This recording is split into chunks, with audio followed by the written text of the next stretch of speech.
That's really what it comes down to. Yeah. And when someone can show up better for themselves and for their teams, it kind of creates a ripple effect throughout the whole organization.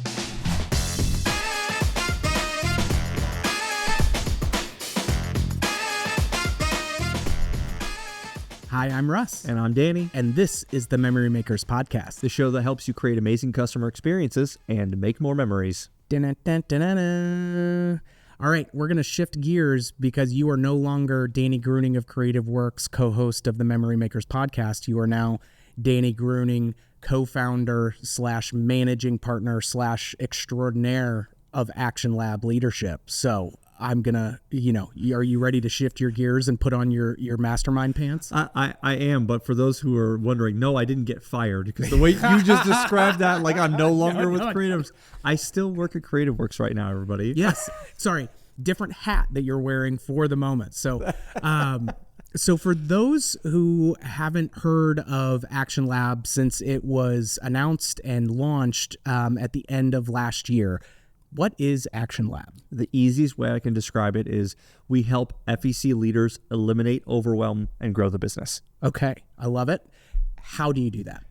We do that through a couple different things. One is personal development masterminds, and another one of the big pieces is leadership training for the leaders within an organization, this individual location or across a larger brand for family entertainment centers and location-based entertainment centers. Love it. So masterminds have, it's something, for me at least, it was really the kind of compounding launch point, if that's even a thing, for me, of just leveling up and bettering myself. And it started with a great gentleman named Mark Keene.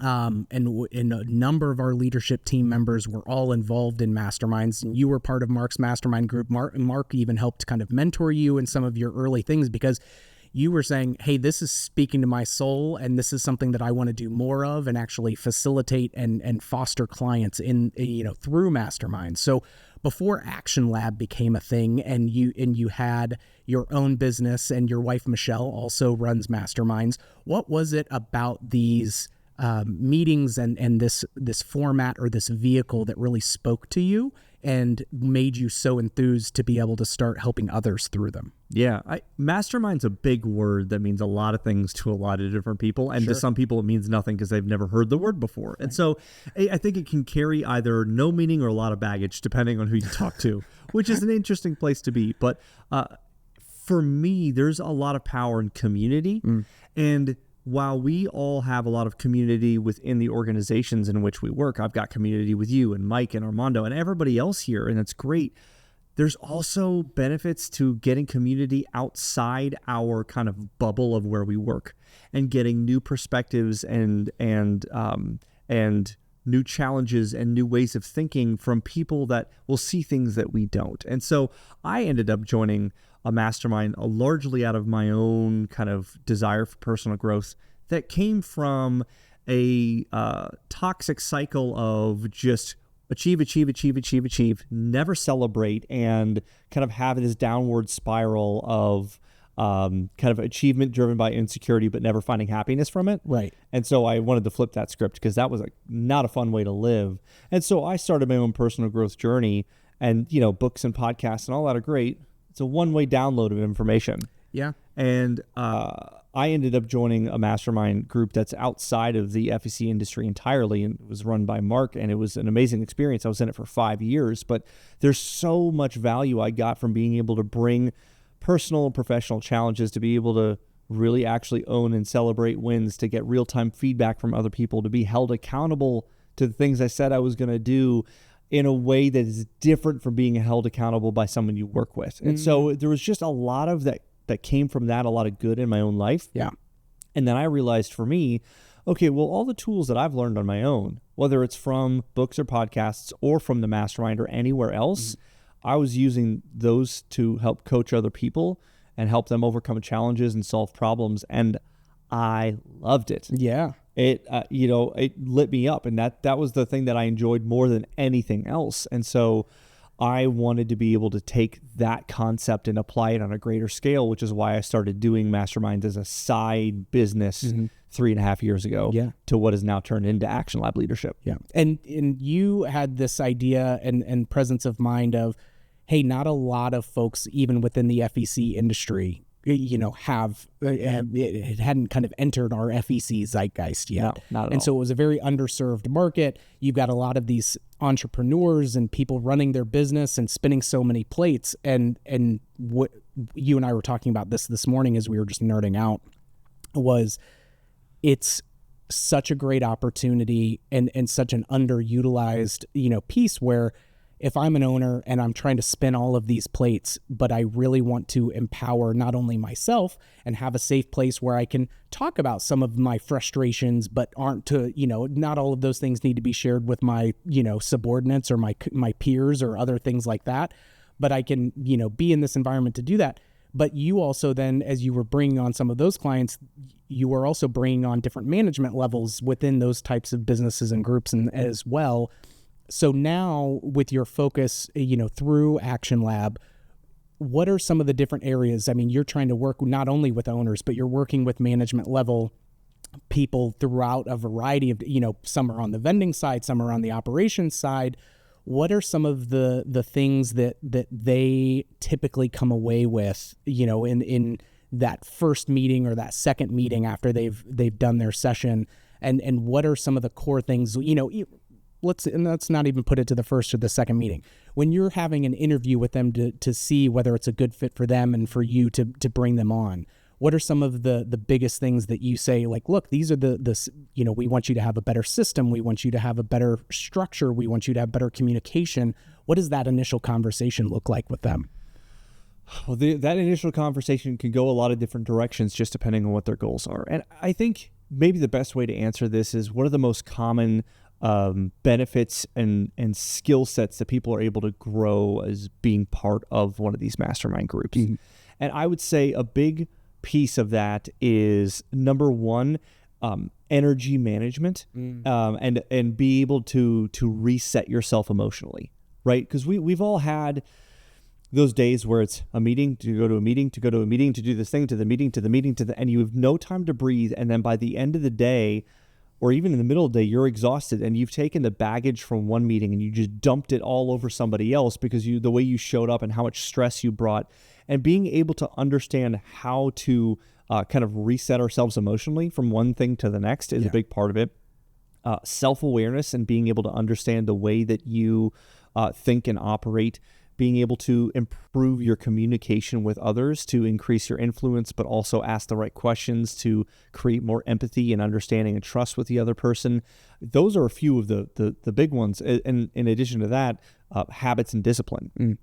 Yeah. And so those, I think, would be some of the most common takeaways that people have from being a part of this kind of environment that they get on a regular basis. Nice. So not only will you work with individuals from a center or from a variety of different companies, you also have systems where it's, hey, how can we do some masterminds or some leadership training within a group? So they say, hey, we want to have our management team all on this and do that. How does that differ from the traditional mastermind? And for those who weren't watching the video, which you should be, I'm doing a lot of air quotes, but for the traditional mastermind, where, what does that look like for them? It's more tailored to their business goals and nuances specific to that, piece. Where do we see some variances between those two different types of groups? Yeah, and it's interesting to describe the leadership training as kind of like a mastermind for one company, because in a way that's kind of what it is, but it's about being able to talk to, let's just say someone has a venue or two venues, and they've got their leadership team because they got their GM or and then maybe a couple of directors or assistant managers, whatever the name of your hierarchy is. You've got a group of, let's just say, 6, 7, 8 people total, including the owner, that all of you really want to be able to improve your own level of leadership and effectiveness and influence with the team and raise the standard across the board. Mm-hmm. What I will do is be able to understand, okay, let's figure out what are the biggest pain points that you as a team are experiencing right now. Where are the areas that you and the team most need to grow? Because that's really where it has to start. Let's identify the areas we struggle with, that we think are the biggest areas of improvement, and then building around a leadership training package to help address those things. And it's not, what I like to tell people is when it comes to the leadership training, it's not me coming in and saying, you're doing everything wrong, let me fix your life. It's recognizing your team has a lot of really great strengths. There's a lot of good things that you're doing. I simply want to be a resource to help people do a little bit better. That's really what it comes down to. Yeah. And when someone can show up better for themselves and for their teams, it kind of creates a ripple effect throughout the whole organization. And do you find as you're meeting with them, and we've talked specifically, the family entertainment industry, when we're so focused on, rolling out the red carpet for our guests and creating these really good experiences. I mean, for at least my own personal experience within Masterminds was it just helped me think at a, more broader perspective. And then I can start to use those tools and those mechanisms, not only in my work relationships, but my personal relationships. Do you find that the clients that you have that are already in that, are they seeing that translate to the guest experience of what they're focusing on? Yeah, I think it translates to everything because relationships, regardless of where they occur or the context in which they occur, are consistently improved across the board. One of the things that I told a client of mine right before he joined the group, and this was a couple of years ago, and I told him right before he joined, I said, listen, you're joining because of X, Y, and Z reasons, and you're going to get all these things out of it. But one of the areas that you're not currently expecting to get a lot of improvement, that you will, because I've seen it happen a bunch, is your relationship with your family. And he's like, really? I said, trust me. And then fast forward, I don't know how long it took before he ended up saying this. Maybe it was a few months. He was like, you know what? You were 100% right. The things that I'm learning and the way to be able to create intention in every one of my conversations and bring the right energy and learn how to communicate and all the things that I just mentioned, the way that he showed up for his family improved his relationship with his family because he got to own how he showed up. Yeah. And I had seen it a whole bunch of times before and he didn't know it was going to happen. And then it did. He's like, you know what? You're 100% right. That's dope. I love it. Well, and it just shows these are fundamental things about being a human and how we can show up and just be, again, more intentional and owning how we're showing up, that then starts to permeate across so many different areas, which I love. One thing that I would love to do is take a look at, first, what does a typical mastermind group kind of agenda look like? So, how does it start? What do you, and then what's an area of focus that you do? And then how does it kind of wrap up? And then once we do that, because, I like to ask two-parted questions, is then move into some examples of maybe a few thought exercises that you do. Sure. So every call starts always with wins. Yeah. And the reason why, and I say this all the time, and I'm going to look down the barrel for this. If you're listening to this, you're probably a high achiever because you're looking at being able to improve yourself.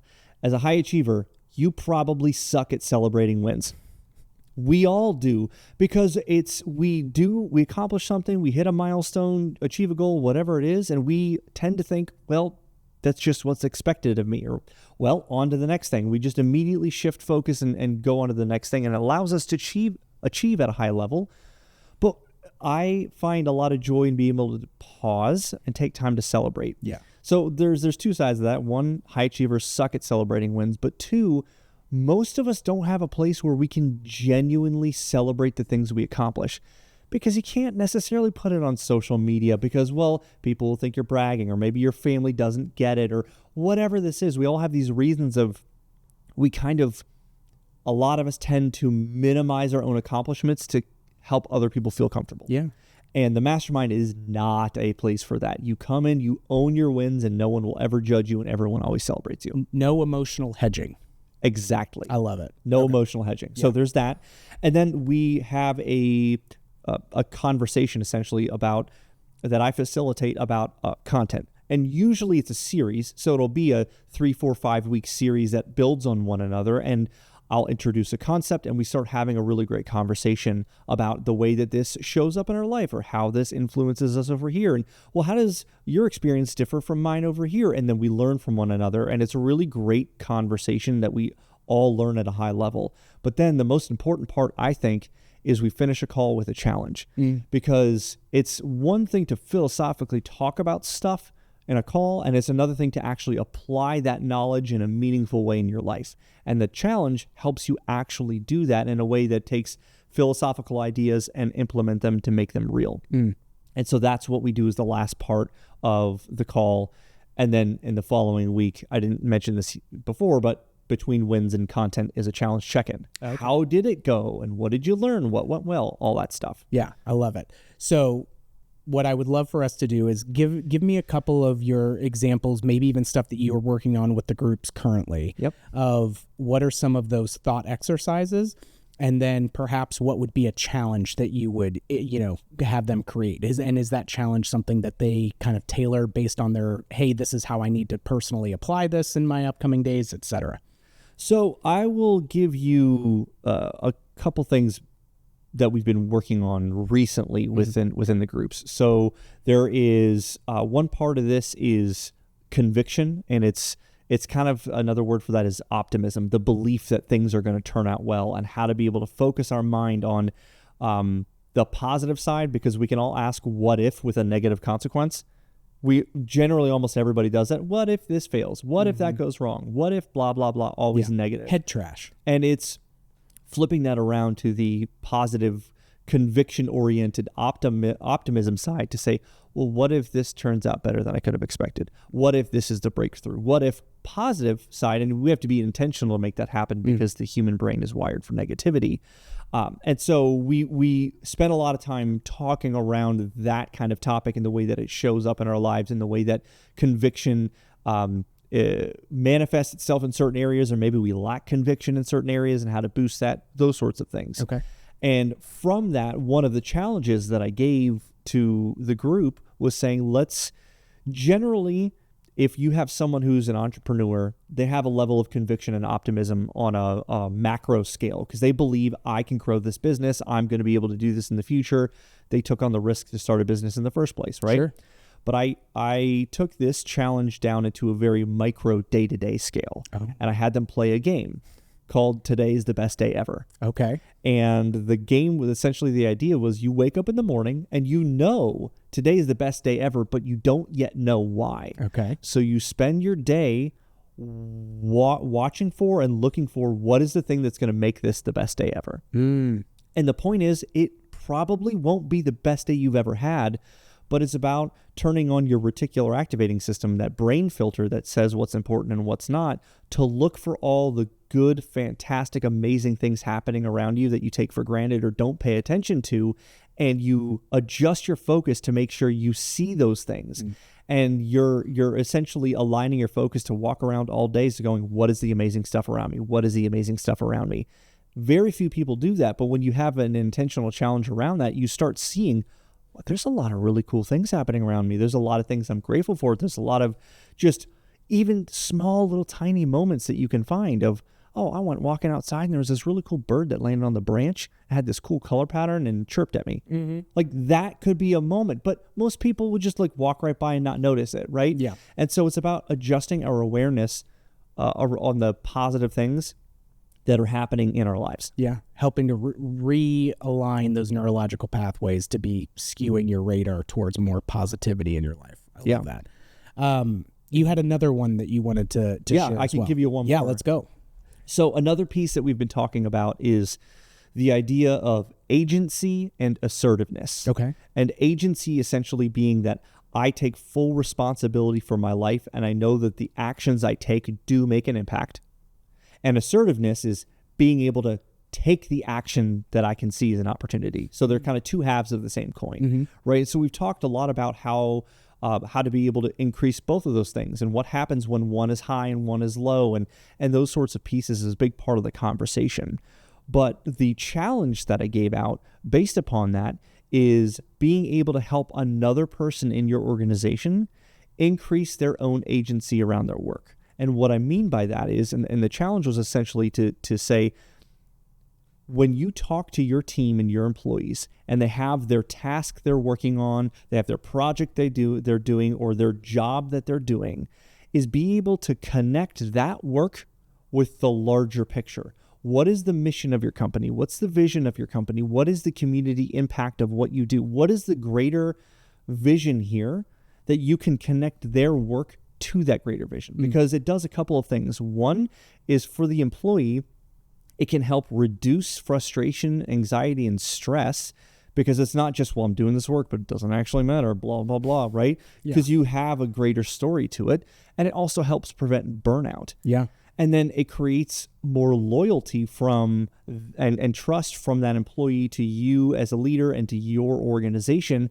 And generally, we spend a lot of our days walking around doing our own work, just assuming, well, people know the bigger impact. I don't have to remind them. Yeah, you do. It's sort of your job as a leader, right?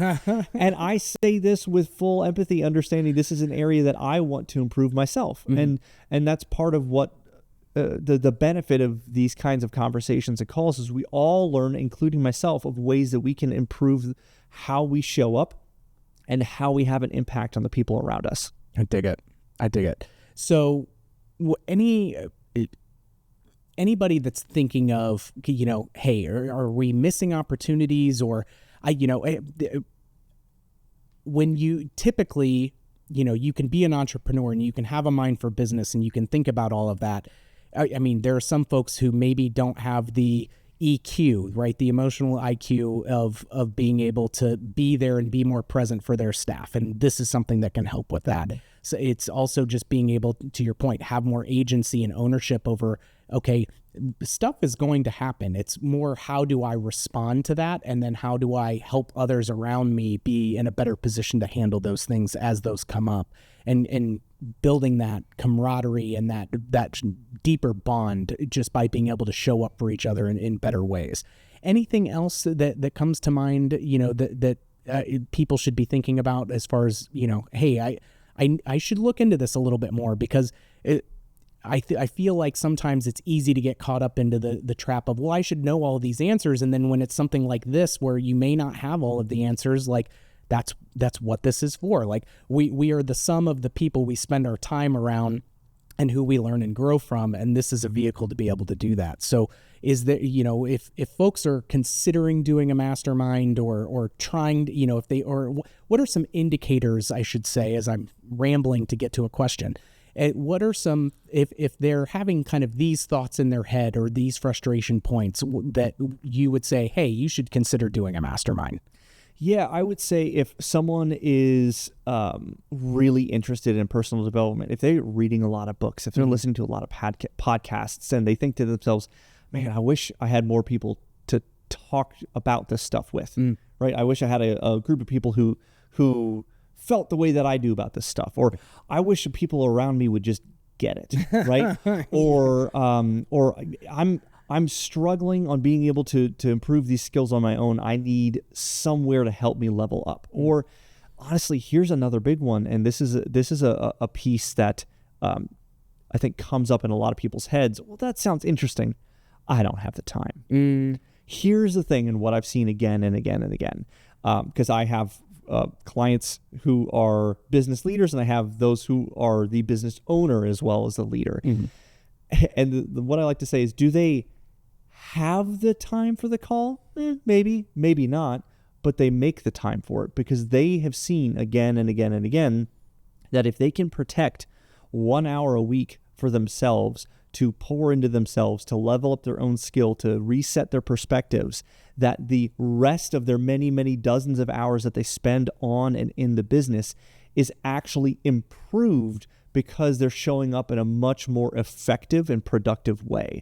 It's not a loss of an hour. It's a gain of all the things that you get in the rest of your hours. I love it. That to me is a really, really important point, because we all have a ton of stuff to do. We all have busy lives. I hate the word busy, but I'll just throw it in there because I think people can attach to that. And this is a way to step out of things for a minute, learn some stuff, reset, build some community, and then get back after it and make things happen. I love it. Well, shameless plug on your behalf. If you guys have enjoyed what this episode has been and are curious about what some of that should look like, please go to actionlableadership.com. And I just, from my own personal experiences with masterminds and just every single person that I've talked to that has been a part of your groups, like, it's just I've yet to hear, yeah, it wasn't really for me. Like it's been a, man, I'm so glad. The only negative is what they'll express to themselves of, man, I should have been doing this a long time ago. And so if you have questions or you think that, you're trying to find a new way to better yourself and better your team and be able to show up for the people in your life and improve your business and improve the relationships that you have, man, oh man, is it an absolute game changer. So actionlableadership.com, highly recommend it. And so with that, I think we're at a great place to wrap up.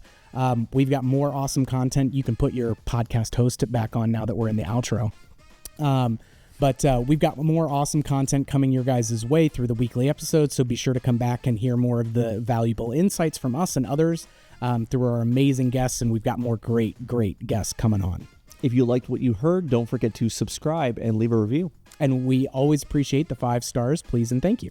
If you have any ideas for future episodes or guests to bring on, follow us on social media and send us a DM. And as always, big shout out to Mikey Mike on the 1s and 2s working the Ultranet for us. And thank you for joining us, and we'll catch you on the next one, Troublemakers.